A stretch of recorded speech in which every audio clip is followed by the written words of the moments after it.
సుమన్ టీవీలో మీ business promotions కోసం ఈ కింది నెంబర్ను సంప్రదించగలరు.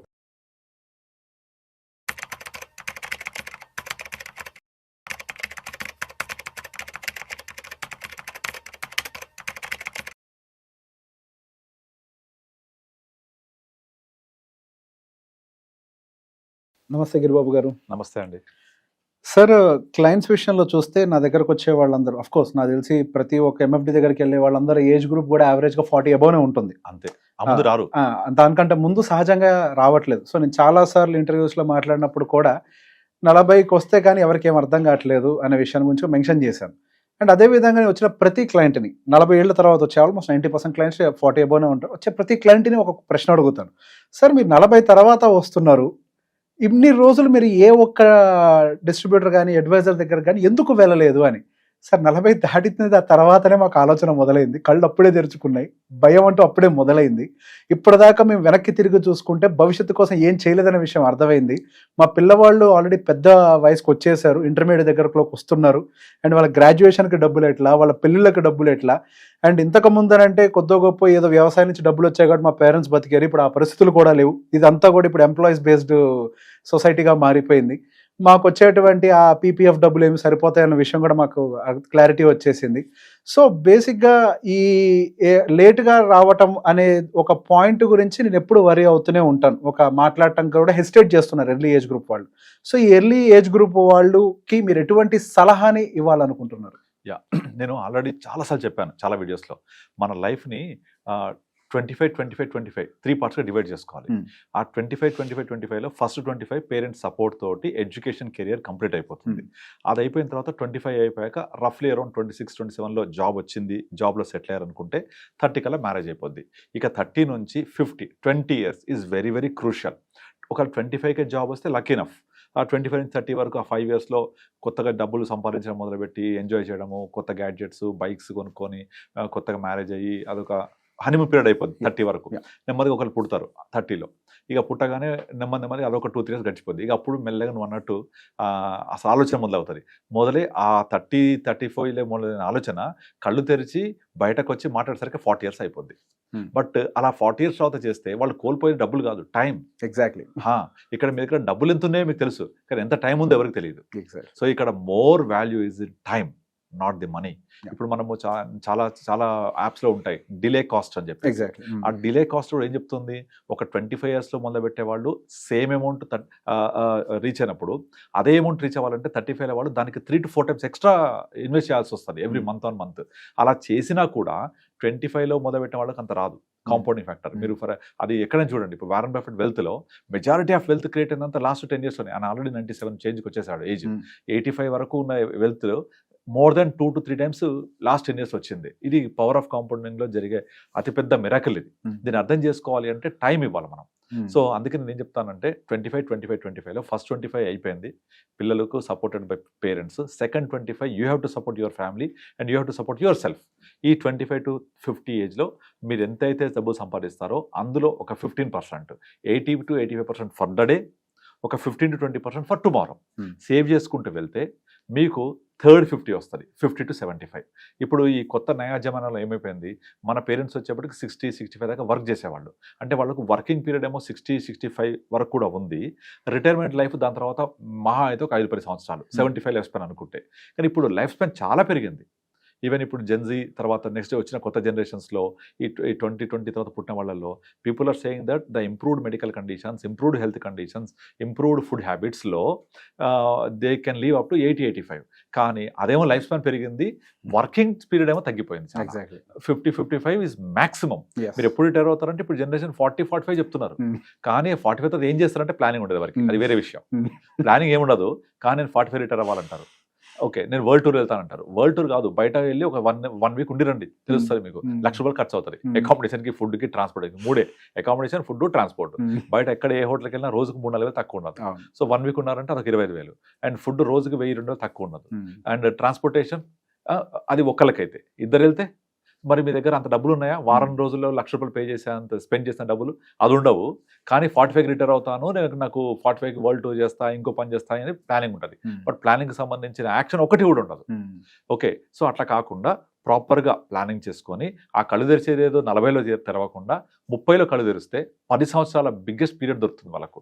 అప్పుడు దాన్ని వచ్చే శాలరీలో నుంచి 85%, 80% ఫర్ ద డే ఖర్చు పెట్టుకొని 20% సేవ్ చేసుకుంటూ వెళ్తే 50 నుంచి 80 ఇయర్స్ వరకు, అంటే మరో 30 years, which is the biggest life span and most expensive life span. అది ఎందుకు?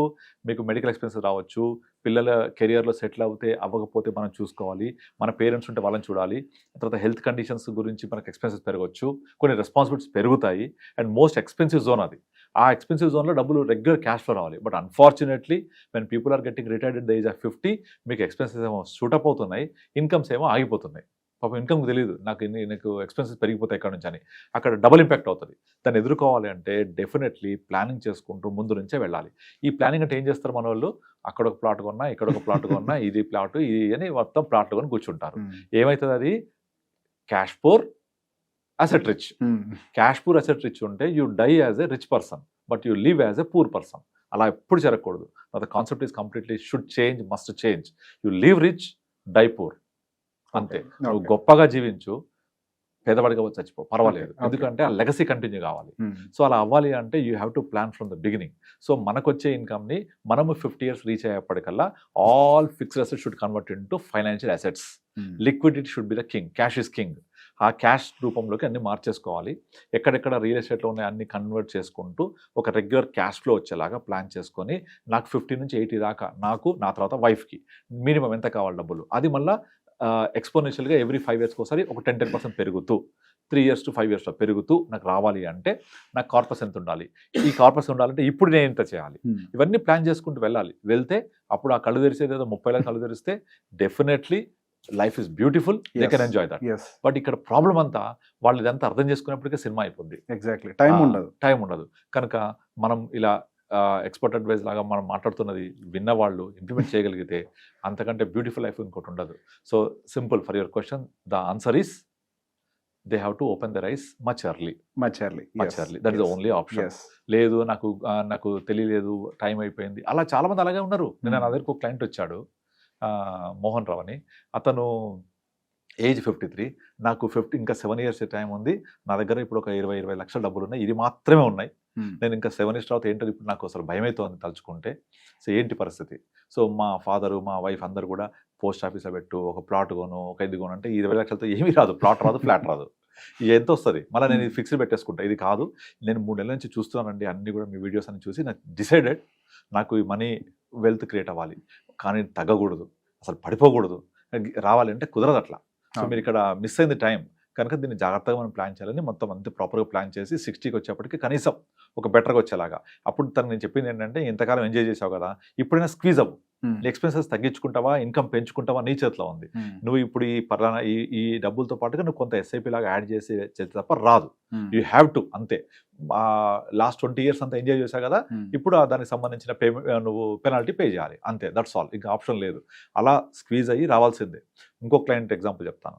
అతనికి ఎప్పుడో 20 ఇయర్స్ బ్యాక్ ఒక ప్లాట్ కొన్నాడు మియాపూర్లో. అది ఈ రోజు ప్లాట్ వాల్యూ 2 కోట్లు ఉంటుంది, అండ్ ఉండేది సొంత ఇల్లు. ఆ సొంత ఇల్లు మామూలుగా ఉంటుంది అది, కానీ సొసైటీలో మీకు ఉండడానికి సొంత ఇల్లు ఉంది, అక్కడ ఒక ప్లాట్ ఉంది, అసలు మీరేంటి కోటీశ్వరునికి ఫీల్ అయిపోతుంటారు. కానీ ఆయనకు వచ్చే నెల జీతం 20,000 రూపాయలు. ఒక నార్మల్ టీచర్ ఆయన, అంటే ఇప్పుడు 55 పైన వచ్చాడు, యాక్చువల్గా ప్రైవేట్ టీచరు. ఇప్పుడు ఆయనకు 20-25 నుంచి ఎవరు ఇవ్వట్లేదు ఎక్కడ కూడా, ఏ స్కూల్లో కూడా. 20,000 రూపాయలతోటి ఆయన తట్టుకోలేకపోతున్నాడు సరిపోక. ఒక పాప ఎడ్యుకేషన్ ఇంజనీరింగ్ చేస్తోంది, ఒక బాబు ఇంజనీరింగ్ అయిపోయింది, ఇప్పుడు జాబ్ లేదు, 20,000 నెట్టుకు రావాలి. ఆ ల్యాండ్ అమ్ముదామంటే కొనేవాళ్ళు లేరు, 2 కోట్లకు, అంత పెద్ద బిట్టు ఎవరు కొనట్లేదు, బయ్యర్ రావట్లేదు. అండ్ ఉన్న ఇల్లు ఇంటి ముందు రోడ్ వేసి గత 20 సంవత్సరాలు కిందికి వెళ్ళిపోయింది. వాళ్ళకి అది దానికి ఒక ఇదిగా లేదు. కానీ వాళ్ళ బంధువర్గాలు అంతా మాత్రం మీకేంది సొంత ఇల్లు ప్లాట్ అంటే ఫటిపురాని కమీజ్ అని ఒక సామెత ఉంటుంది హిందీలో. అంటే లోపలంతా చినిగిపోయి ఉంటుంది, పైన సల్వార్ కమీజ్ వేసుకుంటారు. ఆ టైప్లో నెల తిరగగానే 10 రోజులకి అయిపోతే 25,000. బట్ నేను ప్లాట్ అమ్మమన్నాను, ఇప్పుడు అమ్మే పరిస్థితి లేదు, ఎవరు కొనే పరిస్థితి లేదు. సో ఆ ప్లాట్ అమ్మితే 2 కోట్లు వస్తే ఇప్పుడు అమ్మాయి పెళ్లి చేయాలి, అబ్బాయికి జాబ్ రాకపోతే అబ్రాడ్ వెళ్ళడానికి ప్రయత్నం చేస్తున్నాడు, డబ్బులు లేవు. సో ఇట్లా ఇరుక్కుపోయే బదులు ముందు నుంచే ప్లాన్ చేసుకుంటూ రావాలి. 2 కోట్ల లిక్విడిటీ కూడా దొరకదు, అది problem. He is facing literally, this real story అని చెప్పేది.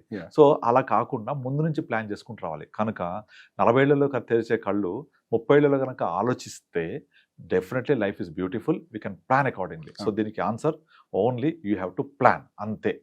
సో మనము ఏదైతే ప్లాన్ చెయ్యలేకపోతే that is actually planning for failure. Exactly. So నువ్వు ప్లాన్ చేయట్లేదు అంటే నువ్వు ఫెయిల్యూర్ కి ప్లానింగ్ అవుతున్నట్టే. True that's true. అంతే. సో ప్లాన్ చేయాలి, ప్రాపర్ గా చేసుకోవాలి. దీనికి better consult advisor, consult financial planner. So they will guide you in a better way. True. So నువ్వు మంచి గోల్స్ అచీవ్ అవ్వచ్చు. మనకు తెలియకపోతే డాక్టర్ని కన్సల్ట్ అవ్వాలి, తప్పదు. అన్ని మనమే చేసుకోలేము. పెరటి వైద్యాలు అన్ని చోట్ల పనిచేయవు కదా. ఇప్పుడు డాక్టర్ దగ్గరికి వెళ్తే కూడా వాళ్ళు బోర్డు పెడుతున్నారు బయట, please come in to my cabin by leaving your Google information. Google search. అక్కడ వచ్చేది సమాచారమే, అడ్వైస్ కాదు. కానీ ఆ సమాచారాన్ని అడ్వైస్ అనుకుంటారు. ఇంకొక ఎగ్జాంపుల్ చెప్తాను. నిన్న ఒక అమ్మాయి నాకు నామినీ గురించి, వాళ్ళ నామినీ ఎవరో డాటర్ 6 years డాటర్ పెడితే, అలా కాదమ్మా మీరు మేజర్ని పెడితే బెటరు, మళ్ళీ అపాయింటివ్ పెట్టాల్సి వస్తుంది, better you nominate your husband అది అంటే, వెంటనే ఆమె నాకు ఒక గూగుల్ సెర్చ్ కొట్టి నాకు స్క్రీన్ షాట్ పెట్టింది. అది పైన ఏఐ సెర్చ్ అని రాస్తుంది, కింద you can nominate your friend, you can nominate any trustworthy, you can nominate central government, you can nominate state government, you can nominate local authorities, you can nominate your blood relations. ఇవన్నీ ఇచ్చారు nomination. ఇచ్చారు కదా, మా బేబీని పెడితే ఏంటి తప్పంటది. అసలు అక్కడ ఏఐ సెర్చ్ ఇచ్చింది ఇండియన్ పర్స్పెక్టివ్ కాదు, అది అబ్రాడ్ పర్స్పెక్టివ్. మన ఇండియాలో ట్రస్ట్ వర్తీ పర్సన్ నామినేట్ చేయొచ్చు అసలు లేదు. Who is trust worthy person, అసలు ఆ టర్మే లేదు. లేదు. And you can nominate your friend, which is not possible. You can nominate state government, central government, that's different story. Trust ni పెట్టొచ్చు nominee కింద, దానికి ఏదో బిల్లు రాసి వదిలేయడం. కానీ ట్రస్ట్ వర్తీ పర్సన్ ఫ్రెండ్ పెట్టొచ్చు కదా, ఇది ఉంది కదా. ఇగో ఇది పరిస్థితి అని నేను చెప్పిన. నాకు కోపం వచ్చింది అసలు. అది కదా, మనం ఏ సెర్చ్ గూగుల్లో సెర్చ్ కొడితే, అది నువ్వు సెర్చ్ కొడుతుంది ఇండియన్ పర్స్పెక్టివ్ అని కొట్టావా, లేకపోతే అది ఇచ్చింది ఇన్ఫర్మేషన్, నువ్వు ఆ ఇన్ఫర్మేషన్ అడ్వైజ్ అనుకుంటున్నావు. సో నువ్వు ఎవరో ట్రస్ట్ వర్తీ అని మీ ఫ్రెండ్ ఏమైనా పెట్టేస్తే, రేపు పొద్దున నీకు ఈ డబ్బుల కోసం ఏమైనా చేస్తే, so where is I insurable interest ఉండదు కదా. అతను నీ మీద ఎందుకు రెస్పాన్సిబిలిటీ ఉంటుంది. కానీ అలా కాదు, better you put your husband or your father, mother, brother, sister, వీళ్ళకి రెస్పాన్సిబిలిటీ ఉంటుంది. This is what exactly. So uh a search, Google search కొడితే ఇట్లాగే వస్తాయి ఆన్సర్లు. సో అది తీసుకొని వాళ్ళు ప్లాన్ చేసుకుంటా ఉంటారు. That is only information, not the advice. ఇప్పుడు చూడు, మనం ఎన్ని సిప్పులు క్యాన్సిల్ అవుతున్నాయి ఇవన్నీ చెప్తున్నారు కదా. నా క్లయింట్స్కి ఫోన్ చేసి అందరు సిప్పులు క్యాన్సిల్ చేస్తున్నట్టు, మనం కూడా క్యాన్సిల్ చేద్దామా అని అడుగుతారు. అయ్యా బాబు, వాళ్ళందరూ తెలియక క్యాన్సిల్ చేస్తున్నారు. ఇప్పుడు ఇన్వెస్ట్ చేసే టైం ఇది, దిస్ అక్యుములేషన్ ఆఫ్ యూనిట్స్. అది విషయం మర్చిపోతున్నారు. యూనిట్స్ అక్యుములేషన్, ఇది ఇన్వెస్ట్మెంట్ గ్రోత్ కాదు. ఇది ఇలా అక్యుములేట్ చేసుకుంటూ పోతే రేపు పొద్దున పెరిగినప్పుడు డబ్బులు వస్తాయి. మంచి తర్వాత ఎప్పుడు, చెడు తర్వాత ఏమొస్తుంది, మంచిగా వస్తుంది. పడిన తర్వాత ఏమైంది, పెరుగుద్ది. ఇది అందరికీ తెలిసే విషయం. సో పడుతుంది కదా, తర్వాత ఏమైంది, పెరుగుద్ది కదా, కొనుక్కోవాలి. ఇప్పుడు కనుక ఒక బ్యాడ్ తర్వాత ఏమొస్తుంది, గుడ్ వస్తుంది. సో ఇప్పుడు బ్యాడ్ టైంలో is a good time for investment. But అందరూ క్యాన్సిల్ చేస్తున్న ఇప్పుడు మనము చేద్దామా, అందరూ ఆపేస్తానంటే మనం ఆపేద్దామా, వేరే ఎవరో ఓ పెద్ద ఆయన ఫండ్ మేనేజర్ మాట్లాడుతున్నాడు స్మాల్ క్యాప్ మిడ్ క్యాప్, మనం ఆపేద్దామా. అరే వాళ్ళు చెప్పేదంతా సమాచారం, అది you understand the perspective what you want. So ఇప్పుడు బాగా వాల్యూస్ తక్కువ ఉన్నాయి, డబ్బులు ఉన్నాయి కదా దగ్గర, ఇన్వెస్ట్ చేయి. ఇప్పుడు wait for some time, it will get you. Market పెరగకపోదు, మనుషులు మార్కెట్లు ఎప్పుడు పైకే పోతాయి కదా, కానీ పడుతూ లేస్తూ పోతాయి. సో రిస్క్, వొలటాలిటీ, దీన్ని అర్థం చేసుకోవడం కూడా చాలా మంది మిస్టేక్ అవుతారు. రిస్క్ వేరు, వొలటాలిటీ వేరు. ఇది volatility, not the risk. Risk means మీ డబ్బులు పోవడం, మనిషి చచ్చిపోవడం, రోడ్డు మీద యాక్సిడెంట్ అయితే రిస్క్ జరిగిపోవడం, అవి రిస్క్. ఇది వొలటాలిటీ. ఇది more the volatility, hire the returns. Volatility లేకపోవడమే పెద్ద రిస్క్, నువ్వు రిస్క్ తీసుకోవడమే పెద్ద రిస్క్. సో మనం అర్థం చేసుకోవడం ఉంటుంది అన్నీ కూడా. Right sir, thank you so much. Thank you అండి.